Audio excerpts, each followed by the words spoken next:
આપ જોઈ રહ્યા છો સનાતન news network Junagadh. Reporter Reenaben Dave. અહેવાલ વલ્લભભાઈ પરમાર.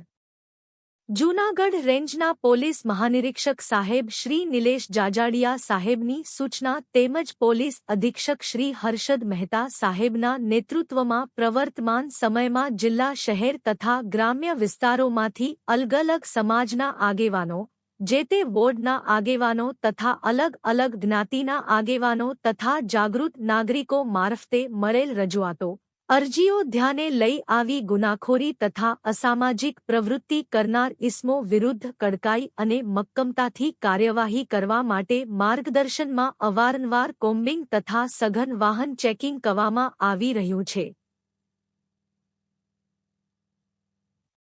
જે અન્વયે આજ રોજ તારીખ 16/8/2024ના રાત્રિના 4 વાગ્યાથી 8 વાગ્યા સુધી જૂનાગઢ શહેર તથા ગ્રામ્ય વિસ્તારમાં પોલીસ અધિક્ષકશ્રી હર્ષદ મહેતા સાહેબ નાઓના નેતૃત્વમાં જૂનાગઢ ડિવિઝનના નાયબ પોલીસ અધિક્ષકશ્રી હિતેશ ધાંધલિયા સાહેબ, પ્રો. ના. પો. અધિ.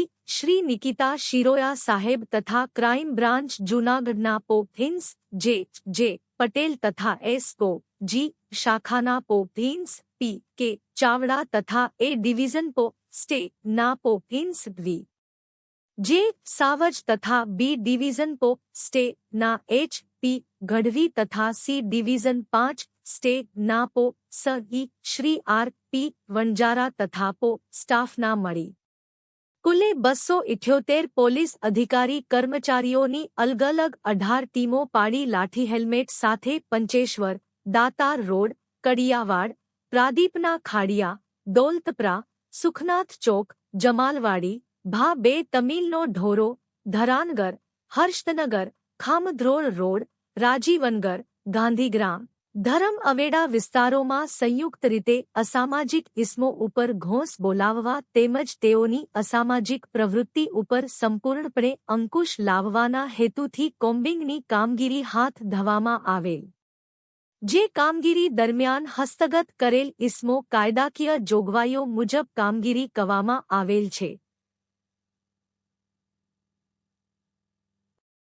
આ સાથે કુલ 4 ટીમ પેટ્રોલિંગ તથા સુપરવિઝન માટે રાખવામાં આવેલ હતી. આ કોમ્બિંગ દરમિયાન જાહેર જગ્યાઓમાં નંબર પ્લેટ વગ 2ના મળી આવેલ વ્હીકલ પોલીસ દ્વારા ડિટેઇન કરવામાં આવેલ અને બિનજામીનલાયક વોરંટના આરોપી તેમજ કેટલાક વિસ્તારોમાં કોમ્બિંગ દરમિયાન પોલીસ દ્વારા અલગ અલગ વિસ્તારોમાંથી પ્રોહિબિશનની પ્રવૃત્તિ કરતા ઇસમોને પ્રોહિબિશનના મુદ્દામાલ સાથે પકડી પાડી પ્રોહિબિશન ધારા હેઠળ કાયદેસર કરવામાં આવેલ. આ ઉપરાંત જાહેરમાં પ્રતિબંધિત હથિયાર અંગેના કેસો શોધી કાઢવામાં આવેલ, જે ટોટલ મળી 143 જેટલા કેસ કરવામાં આવેલ.